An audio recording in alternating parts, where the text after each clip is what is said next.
Shalom Bapak Ibu semua, saudara, shalom. Salam kasih dari Tuhan Yesus bagi kita semua, baik kita yang sekarang ini mengikuti dalam rumah Tuhan di sini ataupun kita yang ikut secara online, kapanpun, dimanapun kita bisa mengikuti rekaman dari ibadah ini. Puji Tuhan, hari ini kita kembali beribadah bersama-sama. Dan saya akan awali pemberitaan firman Tuhan atau khotbah kali ini dengan sebuah quote atau sebuah pernyataan dan satu pertanyaan. Quote-nya seperti ini ya, pernyataannya seperti ini. Karena Allah adalah kasih, maka siapapun yang katakan aku mengasihimu, tapi dia tidak punya relasi dengan Allah, maka kasihnya itu hanyalah nafsu, egois, dan dusta. Saya ulangi sekali lagi ya. Karena Allah adalah kasih, maka siapapun yang mengatakan kepada seseorang, aku mengasihimu, tapi orang yang mengatakan aku mengasihimu itu, dia tidak punya relasi dengan Allah, maka kasihnya itu hanyalah nafsu, egois, atau dusta. Karena Allah adalah kasih. Maka seharusnya ketika kita mengatakan kita mengasihi seseorang, kita punya relasi dengan sumber kasih itu. Baru itu kasih yang sebenarnya. Nah, itu sebuah quote mengawali khotbah saya pagi ini. Nah, saya lanjutkan dengan pertanyaan. Pertanyaannya seperti ini. Kalau Yesus datang ke kota Kupang, ya, jika Tuhan Yesus datang ke kota Kupang hari ini, atau dia datang masuk dan beribadah dengan kita saat ini, pertanyaannya adalah, siapa yang paling suka mendengarnya? Siapa yang suka dengarkan Yesus? Kalau Yesus datang ke kota Kupang hari ini, atau kita sedang beribadah dan dia masuk, mengikuti ibadah dengan kita, atau mungkin dia bilang, saya minggir, saya mau khotbah. Siapa yang mau dengar dia? Siapa yang mau mendengar Yesus? Ada sebuah catatan yang unik sekali di dalam firman Tuhan, ya, bahwa yang suka mendengar Yesus itu adalah pemungut cukai dan orang berdosa. Siapa yang berani datang ketemu dengan Tuhan Yesus kalau dia baru bikin dosa? Siapa yang berani datang ke gereja kalau dia baru habis mencuri atau dia bikin dosa? Dan pertanyaan menarik yang berikut adalah, mengapa tidak tertulis bahwa orang-orang ini, pemungut cukai, orang berdosa ini, pelacur, perempuan berzina, kenapa Alkitab tidak pernah menuliskan bahwa mereka suka dekat dengan orang Farisi dan ahli Taurat? Padahal hampir setiap hari mereka ketemu dengan orang Farisi dan ahli Taurat. Mereka banyak di sinagoga, banyak di bait Allah. Lebih mudah ketemu mereka. Kalau mereka hanya mau mendengarkan Taurat, lebih gampang ketemu dengan orang-orang itu. Orang Farisi dan ahli Taurat. Tapi tidak pernah Alkitab menuliskan, mereka suka atau senang atau biasa duduk dengan orang-orang itu. Tidak pernah. Kenapa mereka suka datang pada Yesus? Pernah ada yang berpikir seperti ini? Untuk menuntut kita lebih mendalami tentang hal tadi ya, pengantar tadi, ya, di bawah tema, mengapa orang berdosa suka dekat pada Yesus? Mengapa orang berdosa suka dekat pada Yesus? Ya, saja kita membaca dua ayat dari Lukas 15. Dua ayat pembukaan dari Lukas 15, yaitu Lukas 15 ayat 1 dan 2. Ya. Lukas 15 ayat 1 dan 2, firman Tuhan berkata seperti ini. Para pemungut cukai dan orang-orang berdosa biasanya datang kepada Yesus untuk mendengarkan dia. Ayat yang kedua, maka bersungut-sungutlah orang-orang Farisi dan ahli-ahli Taurat. Katanya, ia menerima orang-orang berdosa dan makan bersama-sama dengan mereka. Ia, Yesus, menerima orang-orang berdosa dan makan bersama-sama dengan mereka.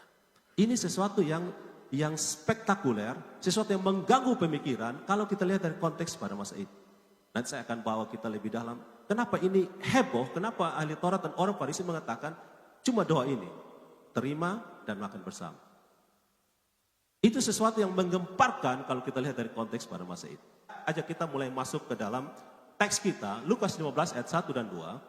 Ada satu kata terjemahan di dalam Lukas 15 ayat 1 yang sebenarnya dalam teks aslinya itu tidak berkata demikian, yaitu kata biasanya. Kata biasanya sebenarnya dalam teks asli Yunani, Lukas 15 ayat 1, tidak ada kata biasanya. Ada satu kata yang lain, tapi kemudian penerjemah Indonesia, Lembaga Alkitab Indonesia menerjemahkan dengan biasanya.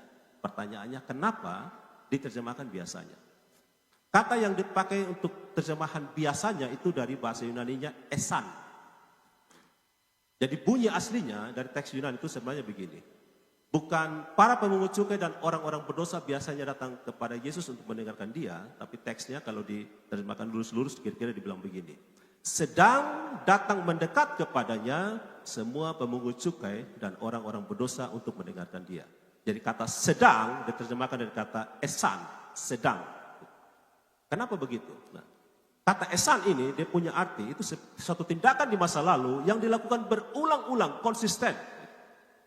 Kata esan. Jadi karena berulang-ulang, konsisten, maka penerjemah Indonesia menerjemahkan, membuat interpretasi bahwa itu sesuatu yang biasanya, konsisten dilakukan.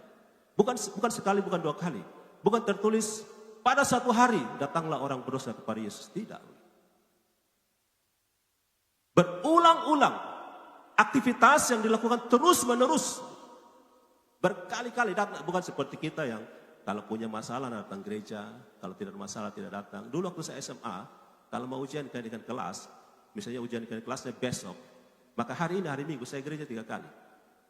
Jam 6, jam 8, jam 6 sore. Berpikir bahwa gereja 3 kali besok naik kelas. Kalau punya masalah, kita akan berdoa habis-habisan, doa puasa, semuanya kita lakukan. Kita berpikir bahwa kita bertransaksi dengan Tuhan. Tapi orang berdosa, semua orang tahu mereka orang berdosa dan mereka tahu mereka berdosa. Tapi mereka tiap kali kalau ketemu Yesus, ada Yesus mereka datang dan dengarkan. Konsisten. Nah, masalah kita orang Kristen adalah konsistensi. Masalah kita orang Kristen adalah ketekunan. Itu masalah kita. Kita ini bermasalah dengan tekun. Apapun juga, semuanya masalah habis. Tidak tekun belajar, tidak tekun berdoa, tidak mengasihi orang yang kita kasihi dari dulu. Di tengah jalan kita ambruk semuanya, tidak tekun. Makanya Alkitab berkali-kali bicara soal ketekunan. Dalam Ibrani ada pasal khusus dia bicara tentang ketekunan. Bahkan dalam Matius katakan orang yang bertahan, orang yang tekun sampai akhir dia yang selamat.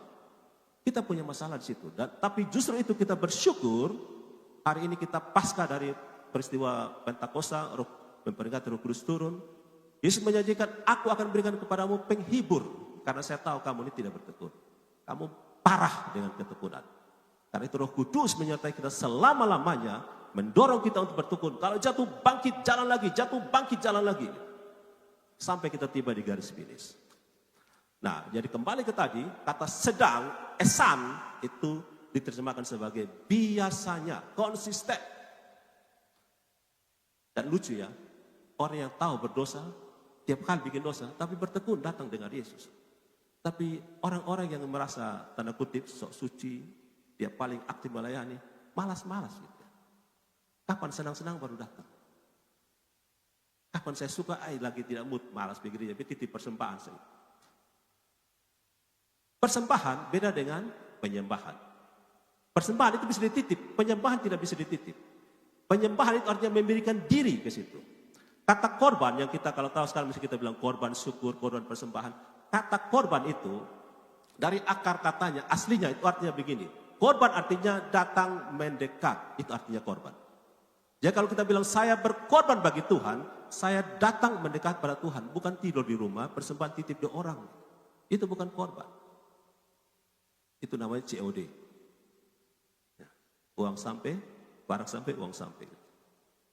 Nah, dan sekali lagi, Lukas 15 ayat 1 tidak berbunyi atau tidak mengatakan suatu hari orang berdosa datang. Tidak. Tapi orang-orang berdosa terus-menerus mendatangi Yesus. Terus-menerus. Tiap kali datang pada Yesus. Sehingga ini bagi pembaca Alkitab pertama kali, orang-orang Yahudi mereka gempar, mereka heboh. Kenapa? Karena dalam tradisi pada saat itu, seorang rabi, seorang guru, dia cari orang yang berkualitas. Coba di sini mana ada orang bukan loker. Lalu mau siapa selalu mau datang pembawa, pencuri. Mari datang kerja. Tidak. Kita akan seleksi. Orang-orang bekerja di gereja saja kita seleksi. Orang yang mau melayani saja diseleksi. Mau sekolah saja, sekolah dari PAUD TK sampai SMA kuliah, diseleksi. Jadi ketika Yesus terima siapa saja dan ajar, itu gempar, heboh. Kalau teman-teman sering, atau bapak mama, bapak ibu sering nonton film kungfu itu kan, kalau mau suhu cari murid, suhu terima saya, suhu bilang lu di sana, gitu, saya mau terima. Dia tidak sembarang terima orang. Itu tradisi dulu begitu. Datang minta-minta, dia tidak mau. Gitu. Tapi uniknya, menjurus kepada orang bilang anehnya, Yesus datang mencari murid. Kalau dulu murid cari guru, Yesus dicari. Dicari di tempat pemungut cukai, mari ikut aku. Di danau orang lagi pancing ikan, ikut saya.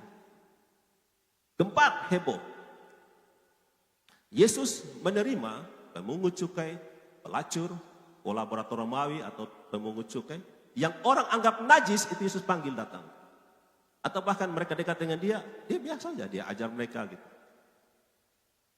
Kembali kepada pertanyaannya, di awal saya katakan, mengapa kelompok ini yang dijauhi oleh masyarakat, dijauhi oleh orang-orang yang aktif di rumah ibadah, tapi justru mereka nyaman dengan Tuhan Yesus. Mereka senang dekat dengan Yesus. Tapi ini orang-orang yang berdosa ini, mereka mungkin baru bersinah, ya pasti baru pungut cukai mahal-mahal, berlapis-lapis, bikin kejahatan. Yesus itu datang ke dekat, Yesus cerita dong gitu. Mereka dengar. Dan Bapak Mama, saudara, Bapak Ibu tidak akan pernah ketemu satu ayat dalam Alkitab bahwa Yesus mengkritik mereka. Tidak pernah. Justru yang Yesus kritik siapa? Orang munafik. Kepada orang Farisi ahli Taurat, kamu munafik, ulat beludak, kampung nenek moyang, kampung bapak itu iblis. Tidak pernah Yesus omong itu dengan orang berdosa. Pertanyaannya, apakah Yesus setuju dengan dosa? Tidak. Tapi kalau kita lu tak salah sedikit, lu selesai. Dari lu nenek moyang, lu mungkin keturunan nanti lu lahirkan, belum lahir pun sudah kutuk habis gitu semua, rata dan tanah. Gitu. Itulah kenapa orang tidak suka datang dengan kita. Kita gampang sekali tuduh orang, hakimi orang. Orang tidak suka dengan kita. Jadi orang bukan tidak suka dengan kebenaran yang kita omong, tapi orang tidak suka dengan cara hidup kita. Cara kita berkata-kata, cara kita omong, itu yang buat orang tidak suka. Nah kalau orang tidak suka dengan cara kita omong, bagaimana firman Tuhan mau sampai ke orang itu? Sekali lagi, orang tahu kebenaran dan mereka bukan tidak suka dengan kebenaran. Tapi mereka tidak suka dengan cara hidup orang Kristen. Jadi persoalan penginjilan kita ini bukan orang kurang dengar firman Tuhan, apalagi model medsos sekarang ini. Bisa dengar dimanapun, di kamar mandi, di WC, bisa dengar firman Tuhan. Tapi yang orang tidak suka adalah cara hidup orang Kristen. Tidak ada bedanya dengan orang yang bukan Kristen. Itu masalah kita.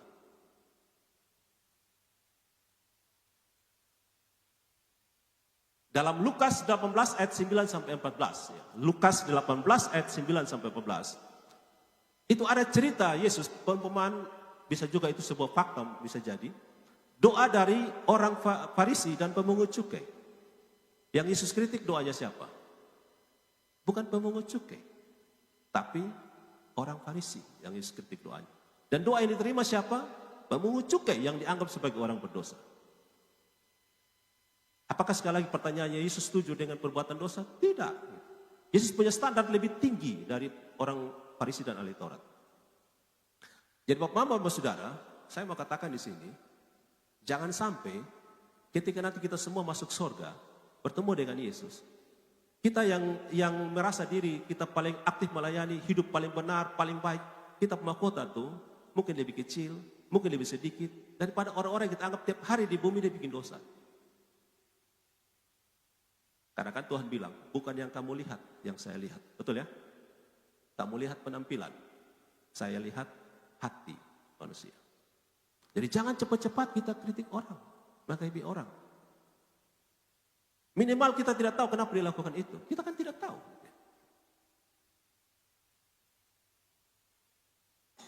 Kita juga misalnya, kadang-kadang kita bilang begini. Lu minum mabuk terus, lu tidur mati masuk neraka. Tapi dia minum mabuk, dia mati. Dia masuk neraka, masuk surga. Kan gampang sekali kita bilang masuk neraka kan.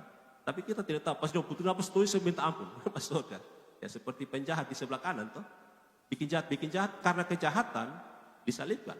Tapi pas mau putus napas dia bilang apa? Yesus, ingat saya. Yesus bilang apa?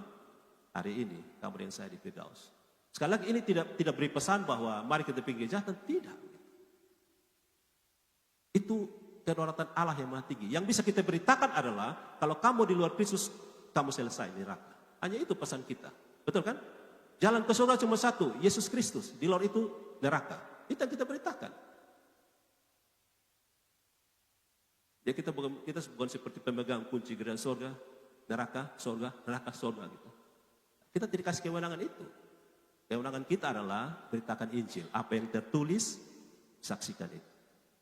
Kebenaran yang kamu percayai berdasarkan Alkitab, beritakan itu. Itu bagian kita. Bapak Mama dan Saudara, kalau kita ingat cerita perempuan yang sakit pendarahan 12 tahun.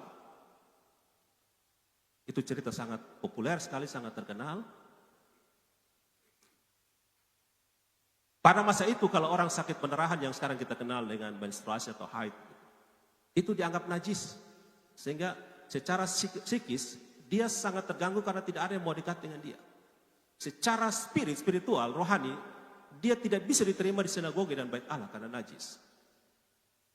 Dia punya keuntungan cuma satu. Kalau roti tinggal satu, semua baku rampas, dia ambil, soalnya dia bisa ambil lagi. Karena mau ambil dulu najis. Nah, dia yang keuntungan cuma di situ, baku rampas makanan. Ketika Yesus mau pergi ke rumah Yairus, karena Yairus minta Yesus untuk sembuhkan anaknya, padahal sampai sana anaknya sudah mati, atau di tengah jalan anaknya sudah mati. Semua orang berbondong-bondong, mungkin ribuan orang, berkerumun di sekitar Yesus. Dan perempuan ini, secara sembunyi-sembunyi, dia berlomba-lomba untuk lebih duluan datang pada Yesus dan sentuh jubah Yesus. Dan dia sembuh. Perempuan ini dianggap najis. Tidak boleh masuk rumah ibadah, tidak bisa bergaul dengan orang. Secara fisik, secara materi, habis semua tubuhnya sakit, uangnya habis. Ditolak di segala tempat. Tapi ketika dia menjamah jubah Yesus, dan Yesus merasa ada kuasa yang keluar, Yesus cari tahu siapa gitu. Dan murid-murid bilang apa? Guru pun pertanyaan itu salah.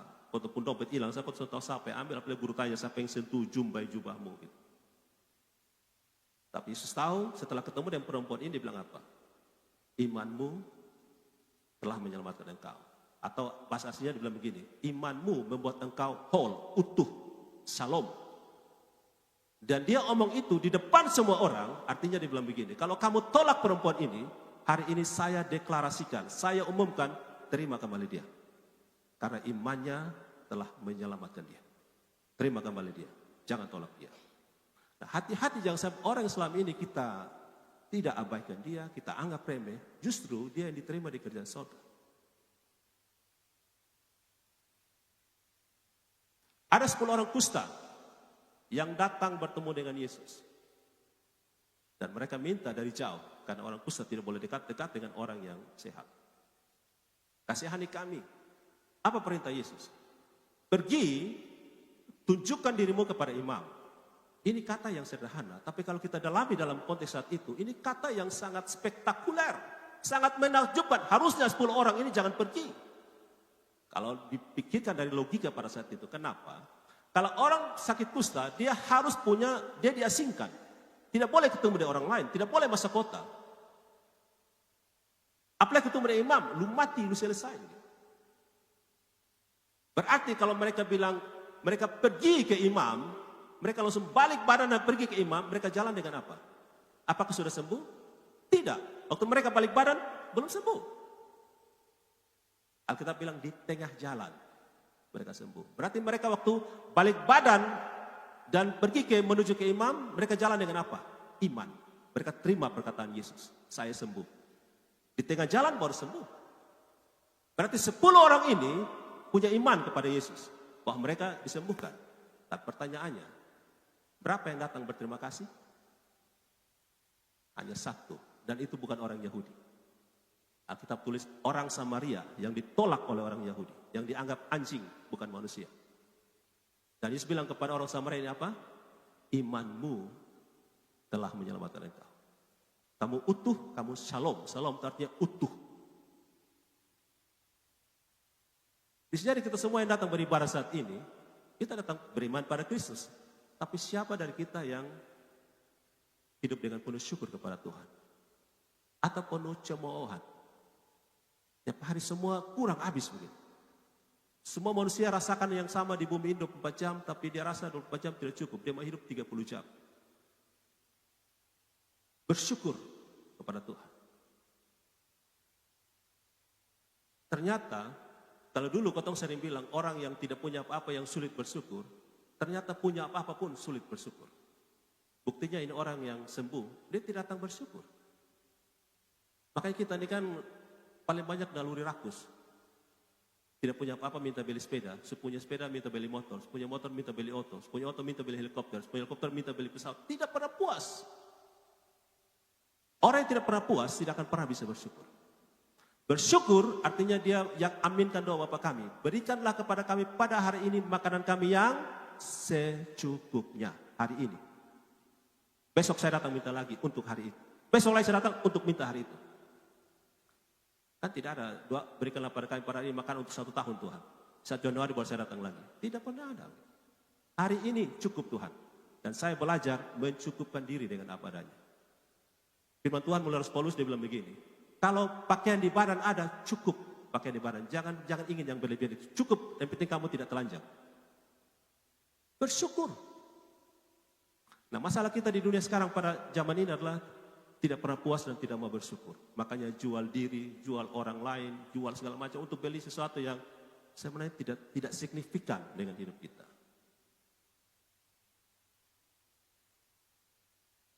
Kembali ke Lukas 15 ayat 1. Dalam Lukas 15 ayat 1 tidak dituliskan bahwa Yesus pergi mencari mereka. Kalau bercerita tentang para murid, Yesus pergi mencari murid. Tapi orang berdosa, pemungut cukai ini dikatakan mereka datang kepada Yesus. Nah, ini pesan bagi kita begini. Jangan sampai hanya karena bakalai di rumah, hati lagi sudah enak, perasaan langsung enak, bepa malas pergi gereja. Nanti minggu depan minggu depan pas mau jalan keluar rumah, bakalai lagi, nanti saya. Orang berdosa ini, mereka datang kepada Yesus. Lalu muncul ayat 2, respon dari orang-orang Farisi. Ia menerima orang-orang berdosa dan makan bersama-sama dengan mereka. Berdasarkan satu ayat ini, berdasarkan respon dari orang Farisi dan ahli Taurat, Yesus menceritakan 3 perumpamaan dalam Lukas 15. Perumpamaan yang pertama, domba yang hilang, dirham yang hilang, dan puncaknya anak yang hilang. Jadi seluruh Lukas 15 itu disebabkan oleh satu kalimat pendek, satu quote, pernyataan dari orang Farisi dan ahli Taurat. Yesus itu menerima orang berdosa dan makan bersama-sama dengan mereka. Yesus menceritakan seluruh pasal 15.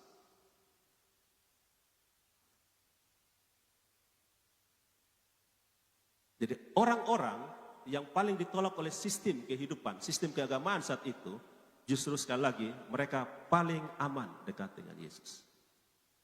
Mereka suka dekat dengan Yesus. Nah, kalau kita lebih suka dekat dengan siapa? Lebih suka dekat dengan Beb dan Yayang. Dengan Tuhan Yesus kapan-kapan berdoa-doa sudah dapat pamalas datang di dia. Akan ada orang bilang Tuhan tolak ya dukun bertindak gitu. Tuhan bekerja terlalu lama. Sekarang dunia instan, cepat-cepat saja gitu. Kenapa orang-orang berdosa ini senang dekat pada Yesus? Karena orang Farisi punya pola begini. Ketika dia melihat dosa, dia hukum. Gitu. Tapi polanya Yesus, melihat dosa, dia selamatkan orang. Nah, sekarang coba kita ini Bapak Mama, kalau lihat anak-anak dong, tidak sesuai dengan ekspektasi dan keinginan. Hajar dong, kok didik dong. Gitu. Didik baru tampeleng atau tampeleng baru didik? Kita ini kan bawaan penjajahan, jadi kadang-kadang kita sistem apa tuh? Efek jerah gitu ya. Efek jerah itu tidak didik orang. Bikin orang tambah jahat. Mendidik itu mengubah cara berpikir orang. Sehingga orang itu akan memutuskan tidak ulangi lagi. Jadi orang Farisi kalau dia lihat dosa, dia hukum. Tapi Yesus, dia selamatkan orang. Contoh ketika dia berapa dengan dia dijebak dengan perempuan berzina. Bukan dia setuju dengan dosa. Kalau kamu tidak berusaha, kamu lempar dia. Lalu dikatakan pada perempuan itu, diselamatkan perempuan itu. Pergi, jangan ulangi lagi. Berarti, saya mau kamu selamat, tapi kamu harus berkomitmen, jangan ulangi dosa itu lagi.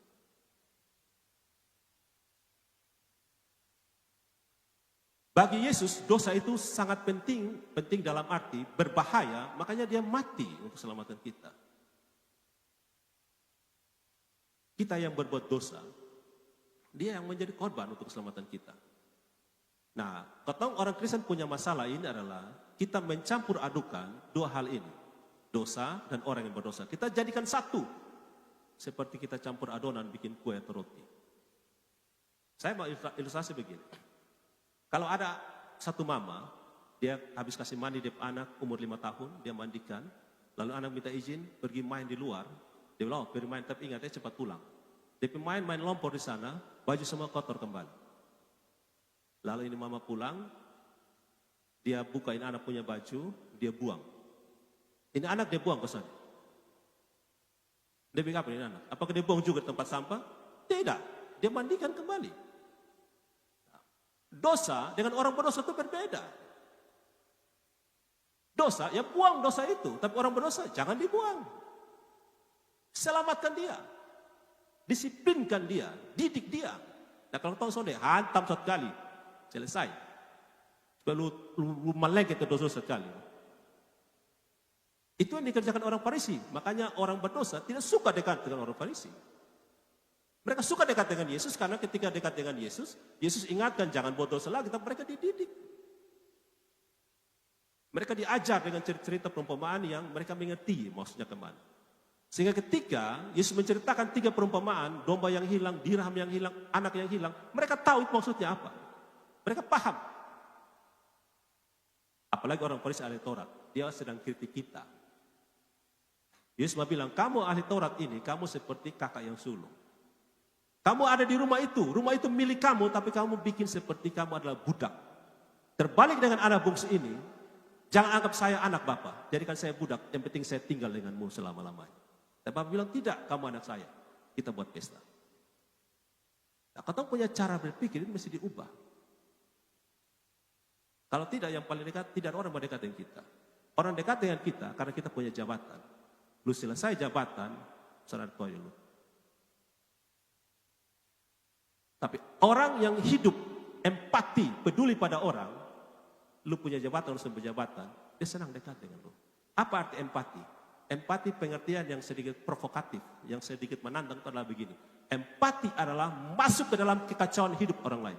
Masuk ke dalam kekacauan hidup orang itu. Ketika Yesus Allah empati pada kita, dia jadi manusia, dia masuk ke dalam kekacauan dunia ini. Dan dia menjadi korban demi selamatkan dunia ini. Kita tidak bisa berempati pada orang. Kita nanti hanya akan sampai di simpati. Simpati itu hanya rasa kasihan dengan orang. Tapi empati masuk ke dalam hidup orang itu. Rasakan pergumulannya.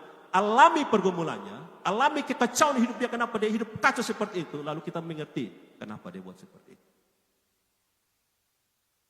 Maka keputusan kita, cara kita merespon dia akan berbeda. Kalau prinsipnya saya biasa bilang begini, saya belajar mengerti bukan berarti setuju. Supaya saya tidak hakimi kamu, saya belajar mengerti kenapa kamu buat itu. Tapi belum tentu saya setuju. Kalau saya setuju, saya dukung kamu. Nah kalau kita tidak empati, kita akan hakimi semua orang, kita merasa diri kita paling benar. Dan itu yang dilakukan oleh orang Farisi dan ahli Taurat, sekali lagi maka orang-orang tidak suka dengan mereka. Bukan tidak suka dengar kabar baik, makanya dia sendiri bilang, orang Farisi ahli Taurat sudah duduk di kursi Musa. Dengar apa yang dong omong. Karena yang dong omong itu adalah Taurat Tuhan. Tapi Yesus pesan apa? Jangan ikut yang mereka lakukan. Itu berarti sebelum gini, jangan duduk makan yang dong, jangan bergaul yang dong.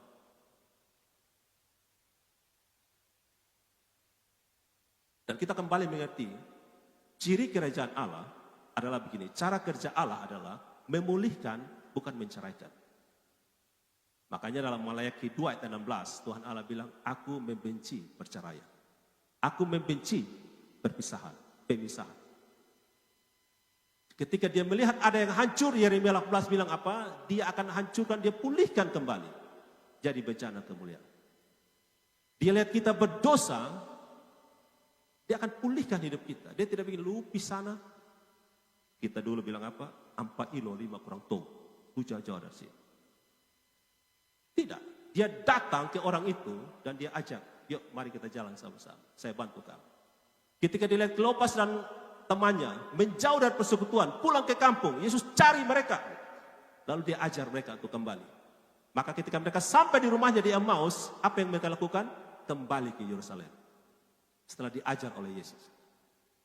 Jadi Yesus punya kerja, cara kerja Allah adalah kembalikan kita kepada persekutuan. Makanya nasihat Ibrani 10 ayat 25, jangan jauhkan diri dari persekutuan ibadah. Bersekutu. Apapun pergumulanmu, apapun masalahmu, bersekutu. Karena di tengah kekacauan hidup kita, dosa kita, kejahatan kita, masalah kita, sekali lagi Allah tidak setuju dengan dosa kita, tapi dia mau pulihkan kita. Makanya dia cari kita sampai dapat untuk pulihkan hidup kita.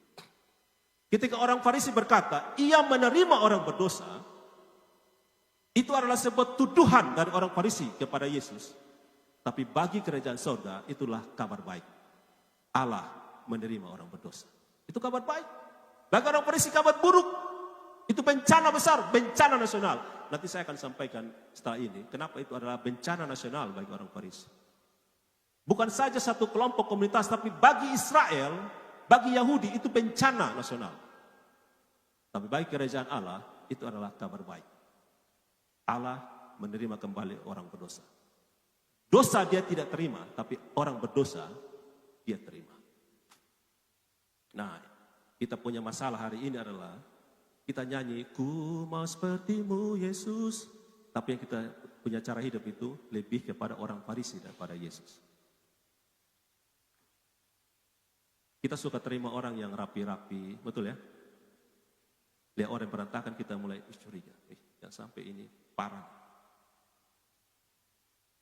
Kita tidak suka orang mengganggu kenyamanan hidup kita. Kita punya prinsip begini, kalau lu berubah, lu jalan dengan beta. Kalau tidak berubah, jauh dari sini. Tapi Yesus punya kerja apa? Dia terima orang dulu, baru dia transformasi orang itu. Baru dia ubah orang itu. Dia tahu Sakeus berdosa. Sakeus lakukan markup. Sakeus dia mungkin korupsi. Yesus terima dia. Sakeus turun dari atas pohon, saya mau menumpang di rumahmu. Dia terima Sakeus di tengah-tengah dosanya. Setelah Sakeus menerima Yesus, Yesus terima dia, Sakeus terima Yesus. Apa yang Sakeus katakan? Saya bertobat Tuhan. Kalau saya lakukan korupsi, saya pungut berlapis-lapis di orang, saya kembalikan. Maka apa respon Yesus? Hari ini, shalom, keselamatan Allah masuk ke dalam keluarga ini, rumah ini. Terima dulu, baru ubah hidup. Perempuan Samaria, dengan segala kehancuran hidupnya, dia menjauhkan diri dari komunitasnya. Yesus terima dia di sumur Yakub. Yesus ubah kehidupannya. Lalu dia pergi, dia menjadi saksi di kampung halamannya dan sekian banyak orang datang kepada Yesus. Matius pemungut cukai, di tengah-tengah dia lagi kerja pungut cukai, Yesus bilang ikut aku. Yesus terima dia. Yesus ubah hidupnya. Nah, gereja Tuhan dipanggil menerima orang siapa saja dan ubah hidupnya. Kalau Mama masih ingat waktu saya khotbah di sini tentang pemilik penginapan.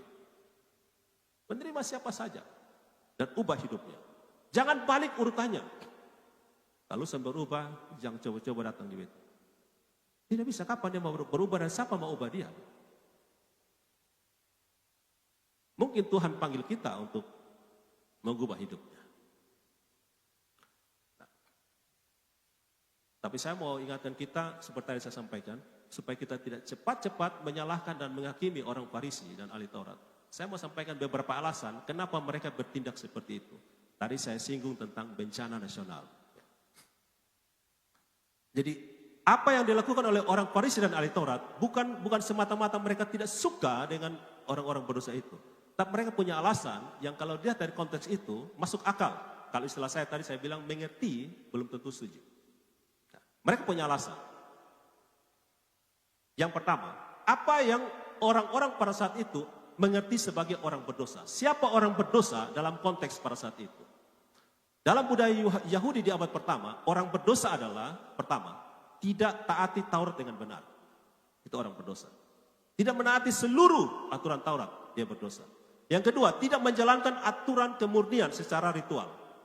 Contoh, Alkitab pernah tulis kalau pulang pasar, mandi, mau makan, cuci tangan dari lengan sampai, jadi itu ritualnya. Punya pekerjaan yang kalau yang dianggap najis atau tidak bermoral, tidak diterima atau dianggap berdosa. Bergaul dengan orang bukan Yahudi, berdosa. Banyak hal mereka punya aturan-aturan. Nah, sehingga kalau kita ketemu dengan yang disebut tadi pemungut cukai, kenapa dianggap berdosa? Karena dia bekerja kepada Romawi. Pungut pajak berlebihan bagi orang Yahudi.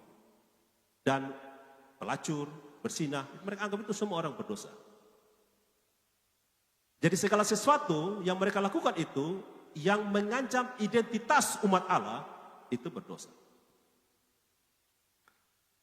Tapi mengapa seperti itu? Mengapa mereka anggap itu berdosa dan itu berbahaya? Karena mereka ingat, Pak Mama, saudara kalau pernah belajar tentang kapan munculnya aliran Farisi ini, Farisi itu muncul setelah pembuangan di Babel. Mereka dibuang selama 70 tahun oleh Tuhan di Babel. Setelah itu, karena mereka takut kehilangan identitas sebagai Yahudi, takut kehilangan Taurat, maka beberapa sekte mereka lahirkan termasuk Farisi. Untuk menjaga kemurnian Taurat dan untuk menjaga identitas orang Yahudi. Dan mereka lihat karena mereka menyembah berhala, mereka melanggar Taurat, maka mereka dibuang ke Babel. Karena itu mereka sangat serius dengan kekudusan hidup. Memisahkan diri dari yang namanya dosa. Karena mereka sadar, hal-hal itu mereka lakukan di masa lalu, makanya menjadi bencana nasional, seluruh Yahudi dibuang ke Babel. Terancam hilang peradaban, identitas, ritual ibadah dan seterusnya. Nah, itu yang mereka anggap serius. Tetapi ada beberapa hal yang mereka terlalu kebablasan di situ. Dan ketika Yesus datang, Yesus memulihkan ajarannya. Makanya dia bilang begini, kamu telah dengar firman seperti ini, tapi aku berkata kepadamu. Yesus menggenapi ajaran-ajaran itu. Dan Yesus punya, kalau bicara soal kekudusan, Yesus punya standar jauh lebih tinggi dari mereka. Misalnya, mereka ajarkan, jangan bersinah. Tapi apa kata Yesus? Kalau kamu pandang perempuan saja, sudah inginkan secara birahi dalam hati, kamu sudah bersinah. Jangan membunuh. Tapi Yesus katakan apa? Kamu benci orang saja, kamu sudah membunuh. Jadi standar Yesus jauh lebih tinggi daripada apa yang mereka buat. Yesus tidak melonggarkan dosa, tapi dia punya cara pandang yang berbeda. Nah, sekarang saya mau ajak kita untuk bandingkan dengan apa yang Alkitab katakan. Supaya kita mengerti bahwa orang Farisi itu, mereka lakukan itu, mereka memisahkan diri dan mereka tuduh orang berdosa. Ada alasannya, tetapi alasan itu kebablasan. Karena tidak sejalan dengan firman Tuhan. Dalam konteks bicara soal kekudusannya, apa yang Alkitab katakan tentang kekudusan? Kebanyakan kita mengerti kekudusan artinya dipisahkan.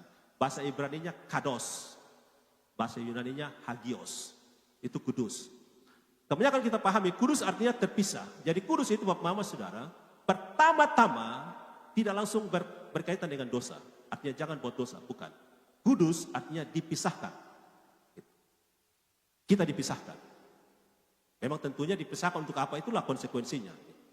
Kudus dipisahkan. Makanya kita dikuduskan Tuhan, kita beribadah, tapi kita juga masih buat dosa. Kalau dia langsung berkaitan langsung dengan dosa, kita sudah mati semua. Jadi dia dipisahkan, dibuat berbeda, itu kudus. Imamat 20 ayat 26, dia bilang begini, Imamat 20 ayat 26. Kuduslah kamu sebab aku kudus. Jangan samakan dirimu dengan orang lain. Kalau menurut bahasa perjanjian baru dalam Roma 12 ayat 2 dia bilang, berubahlah, jangan serupa dengan dunia ini. Jadi sekali lagi kudus artinya yang pertama dipisahkan, berbeda. Lalu yang kedua, kudus artinya dipisahkan untuk bekerja. Ada misi. Jadi kudus yang pertama bicara tentang identitas, dipisahkan untuk berbeda. Kudus yang kedua itu berkaitan dengan misi, dipisahkan untuk bekerja. Makanya contoh, kalau imam-imam dikuduskan untuk melayani. Nabi-nabi dikuduskan untuk menyampaikan firman Tuhan. Nah, orang Farisi ahli Taurat, mereka memilih untuk dikuduskan menjadi berbeda dari pemungut cukai, pelacur, perempuan bersinah, Tapi mereka tidak melakukan yang kedua. Melayani, mengasihi. Itu yang Yesus kritik. Kamu bagus, pisahkan dirimu dari orang lain. Tidak lakukan seperti yang orang lain lakukan. Tapi kamu tidak melakukan yang kedua. Mengasihi mereka, melayani mereka. Jadi baik sekali kalau kita memutuskan, kita berkomitmen, kita konsisten datang beribadah tiap hari Minggu di gereja, ada ibadah pertengahan Minggu, hari Kamis, ibadat rumah tangga hari Selasa, atau ibadah-ibadah yang lain. Itu bagus. Tapi apakah misi Allah yang percayakan ke kita lakukan atau tidak? Panggilan hidup kita kerjakan atau tidak? Tidak merokok itu baik, tidak memabuk itu baik, tidak buat dosa itu baik. Itu sangat baik. Tapi jangan sampai tidak merokok, tidak mabuk, tidak buat dosa, tapi tidak melayani juga. Tidak mengasihi orang juga.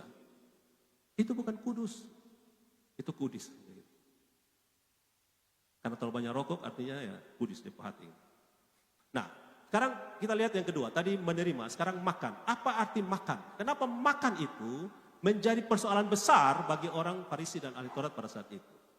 Karena pada masa itu, di zaman kuno, zaman dulu, makan bersama itu punya makna yang sangat penting. Kalau saya lihat sampai saat ini memang masih ada, masih terasa, terbawa kesan-kesan makan bersama itu. Ada 3 poin penting ketika bicara soal makan bersama. Jadi makan bersama bukan soal lapar dan isi perut, bukan soal itu. Tapi dia punya kaitan dengan sosial budaya, agama, kehidupan bertetangga dan sebagainya. Nah, pesan yang pertama, ini yang kenapa sekali lagi orang Farisi ahli Taurat mengkritik Yesus dalam persoalan makan bersama orang berdosa. Yang pertama, makan bersama artinya menerima orang itu. Kita terima dia. Ada 3 pesan penting yang orang sampaikan di dalam konteks makan bersama dalam pesan menerima. Yaitu dia bilang begini, dia akan seolah-olah berkata begini. Kamu makan bersama dengan saya terima kamu. Saya terima kamu, saya anggap kamu bagian dari komunitas saya, dan saya percaya kepadamu. Itu arti makan bersama. Sekarang kita kasih contoh ya, mungkin ilustrasi sederhananya begini. Saya yakin Bapak Ibu Saudara semua, mungkin ya setahu saya, mungkin ada yang saya tidak tahu, tapi setahu saya, belum pernah saya ketemu, pergi ke orang punya rumah kecil, apalagi rumah besar, dan ruang makannya itu ada di teras. Tidak pernah ada toh? Atau di ruang TV, ruang tamu, tidak ada. Tapi kita harus melewati beberapa tahapan ruang, baru ketemu ruang makan, betul kan? Artinya kalau kita ajak orang makan bersama, kamu adalah bagian dari saya. Kamu adalah anggota rumah ini. Itu pesannya. Kalau kita ketemu ruang makan di teras, artinya siapa selalu datang mari kita makan sama-sama. Tapi kita sadar betul, tidak semua tamu kita izinkan masuk sampai ke dalam. Betul kan? Kalau kamu makan dengan saya, kamu adalah bagian dari saya. Makanya sekali lagi, kita jalan-jalan, kita tidak sembarang ajak orang makan. Yang kita ajak orang makan, walaupun di luar, di tempat makan dimanapun, orang-orang tertentu yang adalah bagian dari kita. Itu pesan yang pertama. Pesan yang kedua, makan bersama artinya menciptakan kesetaraan. Kalau kita lihat raja-raja, kalau dia makan, pembantunya berdiri, tidak boleh duduk dan makan. Atau di keluarga tertentu, yang punya strata tertentu atau aturan tertentu, pembantu tidak boleh makan sama-sama dengan dia. Atau tamu-tamu tertentu tidak boleh pergi ke meja makan, dan seterusnya. Jadi kalau makan bersama artinya kita setara. Sehingga ketika orang Farisi ahli Taurat tahu Yesus itu rabi, nabi, dan dia makan bersama dengan orang berdosa, mereka kritik Yesus. Berarti kamu berdosa sama dengan mereka. Kamu tidak ada bedanya dengan mereka. Dan yang ketiga, makan bersama artinya membentuk identitas kelompok. Kita sekelompok. Jadi pertanyaannya bukan begini. Kalau dalam poin yang ketiga, makan bersama membentuk identitas kelompok, pertanyaannya bukan bertanya begini, apa yang kau makan? Tidak, tapi pertanyaannya adalah, kamu makan dengan siapa? Kau makan dengan siapa? Lu makan dengan siapa? Karena siapa yang menjadi teman makanmu adalah, kamu adalah bagian dari dia. Nah, di sini Bapak Mama semua, saya sedikit loncat begini. Kita akan benar-benar memahami dan bersyukur. Yesus pernah katakan dalam Wahyu 3 ayat 20. Aku mengetok pintu, barang siapa mendengarkan suaraku, buka pintu, aku masuk dan makan bersama dengan dia. Kalau Yesus makan bersama-sama dengan kita, Yesus katakan, kamu adalah bagian dari kerajaan saya. Amin? Amin. Dan ingat, Wahyu 3 itu bukan bicara kepada orang non-Kristen. Karena itu adalah surat yang ditujukan kepada jemaat-jemaat. Yesus mengingatkan, kamu bilang kamu jemaat saya, tapi sayang sekali saya tidak pernah makan dengan kamu. Maka kenapa betapa berharganya perjamuan kudus? Kita sehidangan dengan Tuhan. Kan janji Yesus begini, sebelum waktu perjamuan malam terakhir, ini terakhir kali saya makan dengan kamu di bumi. Nanti saya akan makan bersama dengan kamu di dalam kerajaan Bapa. Kita satu kelompok, kita setara, kita sama. Kamu bagian dari saya terima kamu. Betapa berharganya itu. Dan kita semua merindukan, puji Tuhan, kita merindukan, kita akan sehidangan dengan dia. Amin. Apapun keberadaan kita. Oke, kita berdosa, ya kita berdosa, kita orang berdosa, kita berkumpul jatuh bangun terus. Tapi jangan berhenti datang pada Yesus. Jangan karena saya kemarin bercerita dengan ada seorang anak muda di tempat kerja. Ya saya bilang begini, kalau pesan-pesan masuk ke hati kita negatif, itu datangnya dari pendakwa. Pendakwa itu tidak pernah menyampaikan yang positif, betul kan? Dan pendakwa itu adalah iblis. Iblis kerjanya mendakwa kita. Dan semua dakwaan itu selalu yang negatif. Jadi kalau ada suara hati bilang, lu ini berdosa, lu sudah layak, jangan pergi gereja lagi, jangan melayani lagi. Lu bikin malu diri. Itu dari siapa? Pendakwa iblis. Tapi kalau Tuhan, dia mengasihi kita. Dia akan ingat tuh, oke, kamu berdosa, tapi ingat jangan ulangi lagi. Ayo bangun, bertobat, mari sama-sama layani.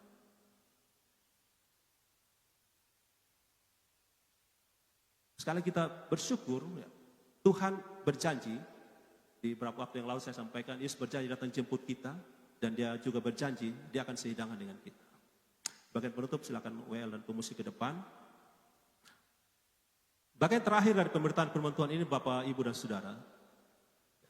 Dari Lukas 15 ini, ya, kita diingatkan, diajarkan, bahwa di dalam konteks Lukas 15 ada dua kelompok manusia. Kelompok yang pertama adalah pemungut cukai dan orang berdosa. Kelompok yang mereka sadar mereka ini tersesat. Mereka tahu mereka berdosa. Dan kelompok yang kedua adalah Farisi dan ahli Taurat. Yang kelompok ini tidak sadar kalau mereka tersesat. Makanya kerjanya mereka hakimi orang lain. Tuduh orang lain. Gitu. Tapi dari dua konteks atau kelompok manusia ini, Yesus menceritakan 3 jenis perumpamaan. Domba yang hilang, dirham yang hilang, dan anak yang hilang. Artinya apa? Yesus mau bilang gini, kamu semua ini hilang. Kamu semua hilang dari hadirat Bapa di sorga. Tapi kunci dengan kisah anak yang hilang, anak yang ditolak, anak yang dianggap berdosa, yang merasa tidak pantas lagi menjadi anak, dia itu kembali. Dan dia diterima. Tapi anak yang merasa diri, anak sulung itu bilang gini, Bapak, saya sudah bekerja pada Bapak, saya sudah capek, saya sudah lakukan semuanya, tapi Bapak tidak pernah berikan kepada saya sesuatu untuk saya berpesta dengan teman-teman saya. Dia anak, tapi memperlakukan dirinya seperti budak. Ada di antara kita, kalau anak bungsu itu, dia mencoba menawarkan diri untuk bertransaksi dengan bapaknya. Saya bukan anak, jadikan saya budak Bapak. Dia mencoba bertransaksi. Perbudakan itu kan transaksi. Tapi bapaknya bilang, kamu bukan budak, kamu anak saya. Bapak menawarkan relasi. Tapi anak sulung, dia punya relasi dengan bapaknya sebagai anak, tapi dia memperlakukan dirinya selama ini sebagai budak, hanya bertransaksi dengan bapaknya. Kalau kita punya prinsip transaksi dengan Bapa, kita akan berhitung-hitung dengan Tuhan. Tuhan, saya sebuat begini, saya belum dapat apa-apa. Kalau begini-begini terus, Tuhan besok mau melayani lagi. Berhenti melayani. Tapi Tuhan katakan kepada kita, kamu anak saya. Kita dipulihkan, kita diajak kembali oleh Tuhan, yang memang hidup kita sudah hancur, tapi kita bersyukur Allah kita bukan Allah yang kerjanya menghancur-hancurkan dan menceraikan. Allah kita adalah Allah yang datang untuk memulihkan. Mari kita semua dengarkan suara Tuhan, kita datang pada Dia. Ya, kita akui di hadapan Tuhan, Tuhan saya orang berdosa ya. Saya tidak layak sebenarnya, tapi oleh kasih-Mu saya diterima. Dan kita mau berkomitmen kepada Tuhan, apapun keadaan saya, apapun yang telah saya lakukan, semua kembali kepada Tuhan. Dan setiap hari saya rindu bersekutu dengan Tuhan. Dan kita bersyukur, tidak saja kita yang berjuang sendiri, tapi Yesus sudah berikan kepada kita Roh Kudus, penghibur itu, penolong itu, untuk menolong kita dalam segala kelemahan. Makanya dalam Roma 8 ayat 6, dia katakan begini, Roma 8 ayat 6, kita tidak tahu bagaimana harus berdoa. Tapi Roh itu berdoa kepada Bapa dengan keluhan-keluhan yang tidak terucapkan. Dia mendoakan kita. Makanya ayat 8 katakan bahwa Allah turut bekerja dalam segala hal, dalam segala sesuatu, untuk kebaikan kita, yaitu mereka, kita semua yang mengasihinya dan terpanggil sesuai dengan rencananya. Mari kita tundukkan kepala di hadapan Tuhan, dan kita minta, bimbinglah aku ya Tuhan. Amin. Kiranya Tuhan menolong kita, membimbing kita untuk terus hidup dalam firman-Nya. Bimbinglah aku, ya Yesus, di sepanjang jalan hidupku, di sepanjang jalan hidupku, firman-Mu bagaikan sulur, firman-Mu bagaikan sulur, agar ku tak sesat di jalan, agar ku tak sesat di jalan. Mari kita bangkit berdiri, kita katakan, bimbinglah aku ya Yesus. Bimbinglah aku ya Yesus, di sepanjang jalan, di sepanjang jalan hidupku, firman-Mu bagaikan sulur,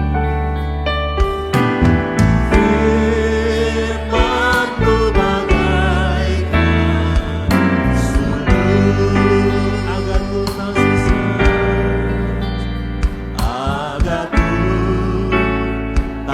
sesat di jalan. Tanpa Yesus di sisiku,